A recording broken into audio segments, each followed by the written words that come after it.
అందరికీ నమస్కారం అండి. ఈ హౌస్ మనకి సేల్కి రావడం జరిగింది. ఇది ఇండివిజువల్ లగ్జరీ హౌస్ అండి, న్యూ కన్స్ట్రక్షన్. ఒకసారి ఇల్లు ఎలా ఉందో చూద్దాం రండి.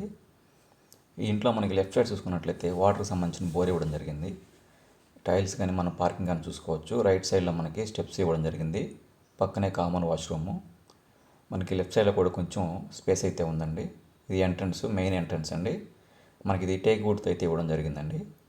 ఇప్పుడు మనం హాల్లోకి ఎంటర్ అయ్యాము. ఈ హాల్లో మనకి ఈ విధంగా ఉంటుందండి. రైట్ సైడ్లో మంచి డిజైన్ అయితే ఇవ్వడం జరిగింది. మనం కొంచెం ముందుకెళ్తే మనకి రైట్ సైడ్లో టీవీ యూనిట్ కూడా కనిపిస్తుందండి. చాలా పెద్ద సైజులో అయితే మనకి మంచి డిజైన్గా అయితే ఇవ్వడం జరిగింది. దాని పక్కనే మనకి చిల్డ్రన్స్ బెడ్రూమ్ అండి. దీంట్లో కాట్ కూడా మనకి ఇవ్వడం జరిగింది. ఇది వచ్చేసి మనకి వాష్రూమ్ అండి. మనకి దీంట్లో కబోర్డ్స్ కానీ మనకి అన్ని వర్క్స్ అయితే కంప్లీట్ అయిపోయి ఉన్నాయండి. చూస్తున్నారు కదా, ఇది వచ్చేసి మనకి కిచెన్లోకి ఎంట్రన్స్ అండి. కిచెన్ ఎంట్రన్స్ ఈ విధంగా ఉంటుంది. కిచెన్ కూడా మనకి మంచి డిజైన్ అయితే ఇవ్వడం జరిగిందండి. చూసుకున్నారు కదా, మంచి డిజైన్గా అయితే కలర్స్ కూడా మంచి సెట్ చేసి ఇవ్వడం జరిగింది. ఇది వచ్చేసి మనకి పూజ గది అండి. పూజ గది మనకి ఈ విధంగా రావడం జరిగింది. మనం బయటకు వచ్చి చూసుకున్నట్లయితే మనకి ఇది మాస్టర్ బెడ్రూమ్ అండి.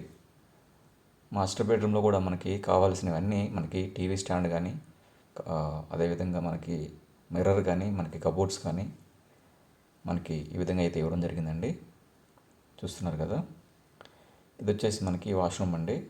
వాష్రూమ్లో కూడా మనకి తగినంత డిజైన్ అయితే చేయడం జరిగింది. చూసుకోవచ్చు. మనం బయటకు వచ్చిన తర్వాత మనం ఓవరాల్ లుక్ అయితే ఈ విధంగా ఉంటుందండి. పైన సీలింగ్ కూడా మంచి డిజైన్ అయితే ఇవ్వడం జరిగింది. చూస్తున్నారు కదా, ఫ్లోర్ కూడా మనకి ఒక లుక్లో అయితే ఉందండి.